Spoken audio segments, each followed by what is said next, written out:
എന്തായി? സമ്മതിച്ച്. എന്തു പണ്ടാരാണോ അവൻ? ഒരുമാതിരി ജാടയും ചെന്ന വഴിക്കൊരു പഞ്ച് ഡയലോഗും. എനിക്കാണെങ്കി ആകെ പൊളിഞ്ഞിട്ട് പിന്നെ എന്റെ ആവശ്യമായി പോയി. എടാ ഇവനെ വേറെ ആരും കൊണ്ടാണ്ട് നോക്കുള്ളൂട്ടാ. എന്നിട്ട് നീ നിറങ്ങാൻ പോയിട്ട് നിനക്ക് എന്നാ പേര് കിട്ടിയേ? സാർ ഇവിടെ ഉള്ളമാരൊക്കെ കള്ളപ്പേരുകളാണ്. ഒരാൾക്ക് തന്നെ 4-5 പേരുണ്ട്. അപ്പൊ നമ്മള് മയിലാടുംകുട്ടി ജോയിൻ വെച്ചിട്ട് ഒരു കാര്യമില്ല. അനുമാരുടെ കൂട്ടത്തിൽ ആരും ആവാലോ. പിന്നെ നീ എന്നെ വിചാരിച്ചേ 1-ാം ക്ലാസ്സിൽ പേര് വിളിച്ച് അറ്റൻഡൻസ് എടുക്കുന്ന പോലെ പ്രതികളെ പോകാമെന്നാണോ? എടാ 10-20 വർഷമാണ് ഞാനൊന്ന് ചേർക്കാൻ വേണ്ടിയിട്ട്. ഇനി എന്താ സംഭവിക്കാൻ പോകുന്നത് ഞാൻ പറഞ്ഞുതരാം. വ്യക്തിവൈരാഗ്യം മൂലം വനിതാ പോലീസിന്റെ പരാതിയിൽ പ്രതിയെ സ്റ്റേഷനിൽ വരുത്തി പീഡിപ്പിച്ചു. എന്നിട്ട് വീഡിയോ എടുത്ത ആളെ വാഹനം പിടിച്ച് കൊലപ്പെടുത്തി. അത് അപകട മരണമാക്കി തീർക്കാൻ ഹോസ്പിറ്റലിൽ കൊണ്ടെത്തിച്ചു. നമ്മുടെ പേരിൽ നരകത്തിൽ കേസെടുക്കാൻ വേറെ വല്ലതും വേണോ? നിനക്കുമില്ലായിരുന്നോ ദാസ ഒരമ്മ? അവരെ ആരെങ്കിലും ഭ്രാന്തി എന്ന് വിളിച്ചാൽ നിനക്ക് നോവില്ല? എനിക്ക് നോവും.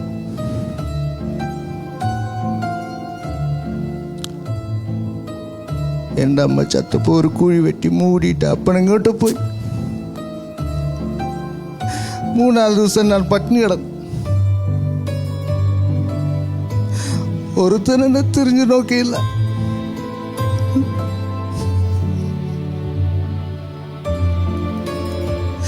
വൈദ്യക്കാരി പാറുന്ന മോൻ പട്ടിണി കിടന്ന് ചാവട്ടെ എന്ന് വിചാരിച്ചു കാണും. 20 കൊല്ലം ഏത് സർക്കാരിനെ പിടിച്ചിട്ടാണ് നമ്മളോട് ജീവിച്ചത്. ഏതേലും ഒരുത്തന്നെ ഒഴിപ്പിക്കാൻ വന്നിട്ടുണ്ടോ നമ്മുടെ തുറക്കാരൻ? ഒഴിപ്പിക്കാൻ സമ്മതിച്ചിട്ടുണ്ടാന്ന് ഉണ്ടാന്ന്.